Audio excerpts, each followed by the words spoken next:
కొల్లాపూర్లో బుల్డోజర్ల సంస్కృతి బీఆర్ఎస్ నేత ఆర్ఎస్ ప్రవీణ్ కుమార్.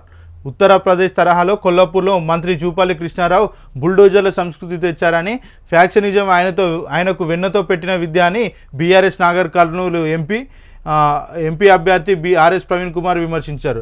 అనేక గ్రామాల్లో బీఆర్ఎస్ కార్యకర్తలపై మంత్రి జూపల్లి అనుచరులు దాడులు చేస్తున్న పోలీసులు చూద్దాం చూస్తూ కాంగ్రెస్ ఏజెంట్ల వ్యవహరిస్తున్నారని ఆగ్రహం వ్యక్తం చేశారు. తెలంగాణ భవన్లో ప్రవీణ్ కుమార్ శనివారం మీడియాతో మాట్లాడుతూ ప్రతి కేసులో రాజీపడాలంటూ పోలీసులు బీఆర్ఎస్ కార్యకర్తలను వేధిస్తున్నారని, హోంమంత్రిత్వ శాఖ బాధ్యతలు చూస్తున్న సీఎం రేవంత్ దీనికి సమాధానం చెప్పాలని డిమాండ్ చేశారు. బీఆర్ఎస్ కార్యకర్త శ్రీధర్ రెడ్డి హత్యకు సంబంధించి పోలీసులు ఇప్పటి వరకు ఒక్కరిని కూడా అదుపులోకి తీసుకోలేదన్నారు.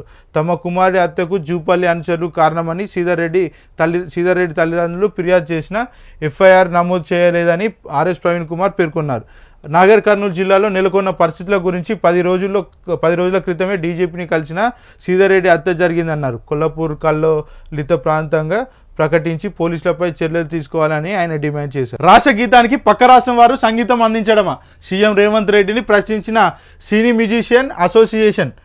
అందశ్రీ రచించిన జయ జయ హే తెలంగాణ పాటకు పక్క రాష్ట్రానికి చెందిన సంగీత దర్శకుడు కీరవాణి సంగీతాన్ని అందించడాన్ని సీఎం రేవంత్ రెడ్డి కోరడం తప్ప చారిత్రక తప్పిదం ఉందని తెలంగాణ సినీ మ్యూజిషియన్ అసోసియేషన్ పేర్కొంది.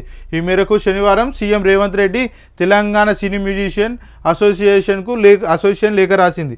సకల జనుల సహకారంతో ఎంతమంది అమరవీరుల త్యాగఫలంగా ఏర్పడిన తెలంగాణ రాష్ట్రానికి గీతం పక్క రాష్ట్ర మ్యూజిక్ డైరెక్టర్ను సంగీతం అందించడం ఏంటని ప్రశ్నించింది. తెలంగాణ అస్తిత్వం మీకు తెలియంది కాదు, తెలంగాణ ఉద్యమం ఎందుకు వచ్చిందో మీకు తెలియంది కాదు, మన ఉద్యోగాలు మనకే రావాలి, మన అవకాశాలు మనకే రావాలనే నినాదంతో తెలంగాణ ఉద్యమం ఉవ్వెత్తున ఎగిసింది. ఇవన్నీ తెలిసి కూడా పక్క రాష్ట్రం వాళ్లకు తెలంగాణ పాట సంగీతాన్ని అందించాలని కోరడం ఏంటి? అలా చేయడమే అంటే మన తెలంగాణ కళాకారులను అవమానించడమే. ఎందరో ప్రతిభావంతులు తెలంగాణలో ఉన్నారు.